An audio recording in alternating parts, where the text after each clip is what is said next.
Welcome to Take It from the Iron Woman. My name is Susanne Müller, your host and the Iron Woman. This podcast is about empowering yourself and others to make real changes in the world. You will hear from everyday, smart, sophisticated, hip people like you and me. Not everybody has to be an Iron Woman to impress the world.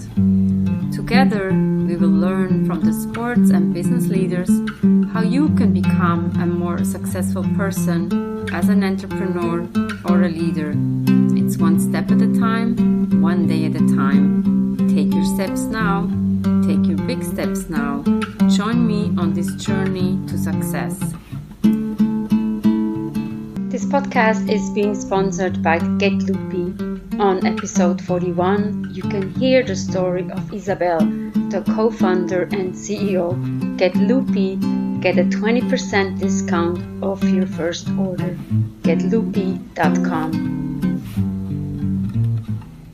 Hello and welcome. This is Take It from the Iron Woman. Again, a special guest here, Marco Beghin. We met in New York in the running class. Welcome, Marco. Do you want to introduce yourself a little bit? Who is Marco joining us today on the podcast? So first of all, thank you, Suzanne. I was one of your running students, actually, many years ago, maybe 2003. My name is Marco Beghin, and I'm a performance and stress management coach, and I live in Los Angeles, California.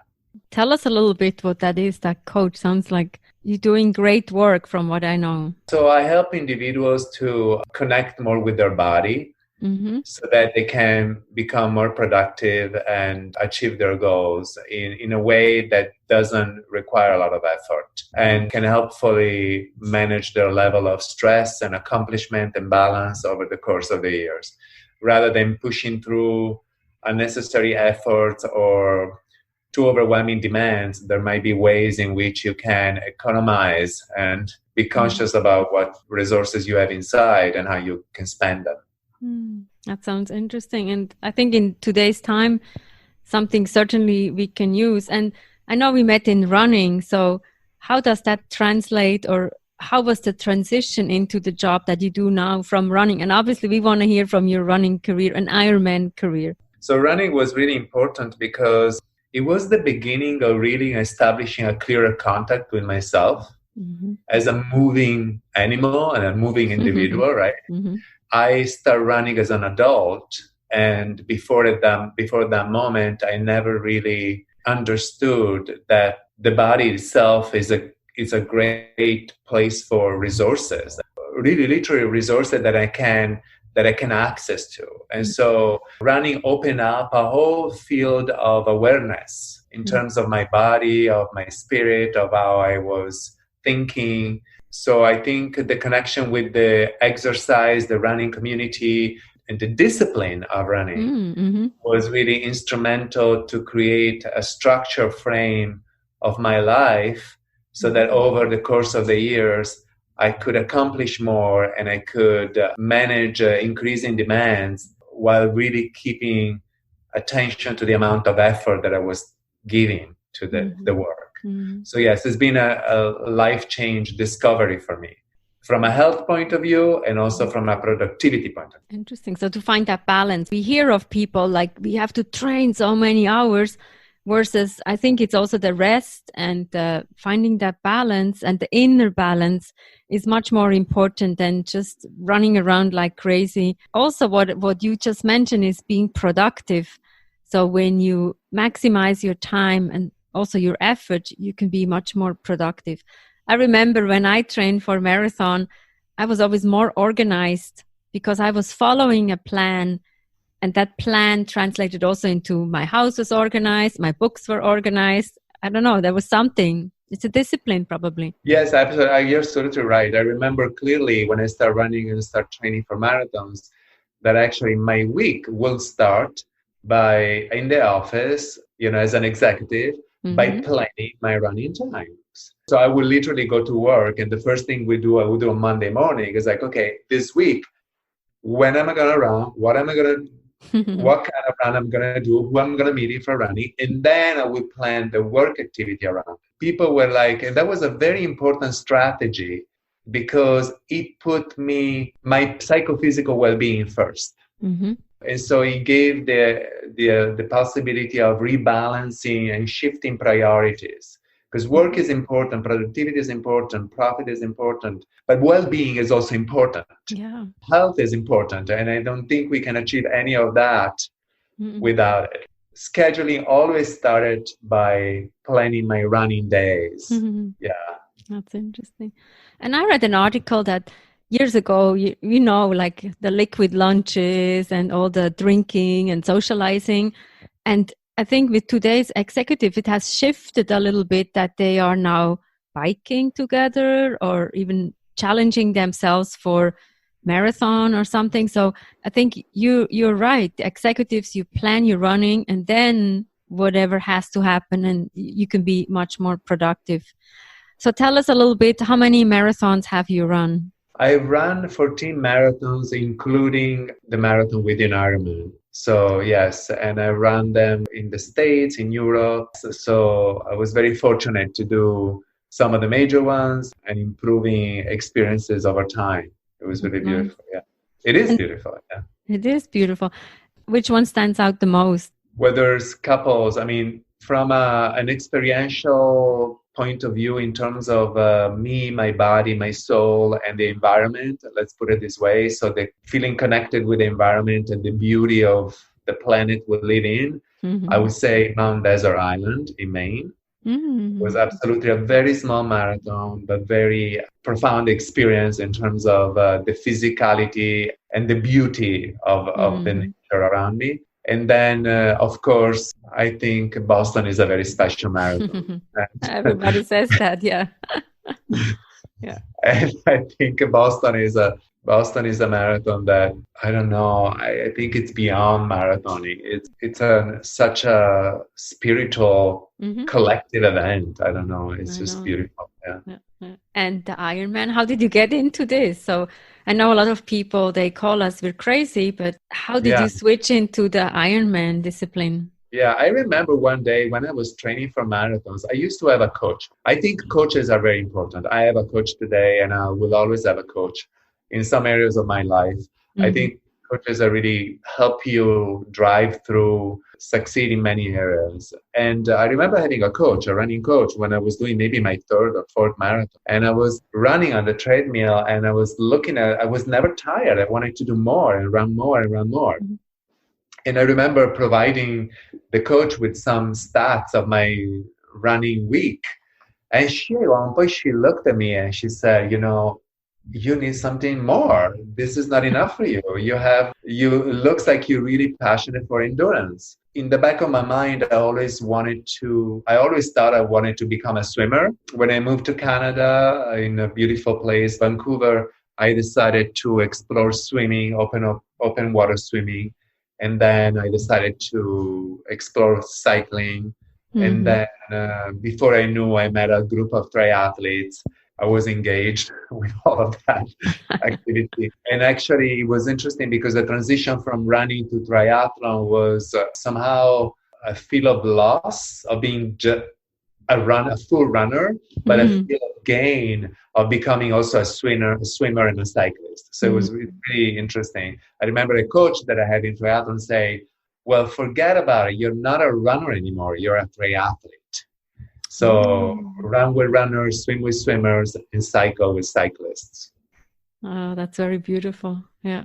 And I hear you say many times the community. Tell us a little bit about how does that, we were both running coaches, right, in Central Park. And it was a beautiful community also. I think that's the only word we can say, beautiful, competitive. We met great friends. We were running, sweating together. What does that mean for you? Well, what you just said is actually very important, sweating together. And there's something about when you share the physicality with other people, and that's part of the reason why I'm now working in this field of somatics, which is really about body perception from within and understanding the implication on the environment or how we do what we do. But I think when we share physicality with other people, there is a strong bond that cannot be replicated in any other ways. When it's about challenging your body, challenging your mind, and coming together and forming a community discipline around something, there is such an enormous sense of achievement and belonging, support that becomes almost like just very important in the development as humans. Yeah. And so I feel like coming together as a community and sharing experiences that are a lot of them physical and centered around physicality is just a beautiful way to grow and to improve and to become productive and to observe other models of around us, and learn from each other. It's really beautiful. Yeah. Wow. And I think a lot of people think like running is just being alone, right? I remember you and I, we were training swimming together, and I always remember those sessions. And sometimes I also remember when we took a chocolate together. So it's kind of like you work hard together, and then you also celebrate your successes together. So that's the community that we create. And before we started this recording, you said to me, you don't want some of your groups to be virtual. Like we know in today's time, we cannot meet in person. I thought that was a very profound statement, that it is about the social interaction and probably touching each other, right? And touching each other with mindfulness and graciousness. What do you think, that group is not made to be virtual, or is that just... Yeah, I think that we're living a profound dissonance right now between what is socially engaging and what's physically engaging, right? So right now, you and I are talking over the phone, and we're clearly engaged. You're asking me questions, I'm responding. But we also know there's a part of our brain that knows that we're not physically close. And so we are, in a way, dealing with that dissonance. I'm not saying that this interview is virtual. It is actually a real interview, and it's happening this moment. But there is something about the physicality that it's so important for humans that I don't want to try to replicate it through a screen. Yeah. So contact and movement are probably the first experiences that we develop as humans, and we can't live without it. So, well, it's that nature nurture, right? So if they have done experiments with children, if they're not touched, they die. So it's the touch, the human element is so important. And I think a lot of people are missing that, even though we can be connected, virtual. If you ask people, what do they miss most? It's being together with others, just having a coffee and Yeah, I agree with you. So I don't know what will happen in terms of like socializing through physical activity in the future, but I know that we will find a way just to get together because it's part of human nature. I think so. And it's a profound need. I think we can probably survive with the lack of any sense.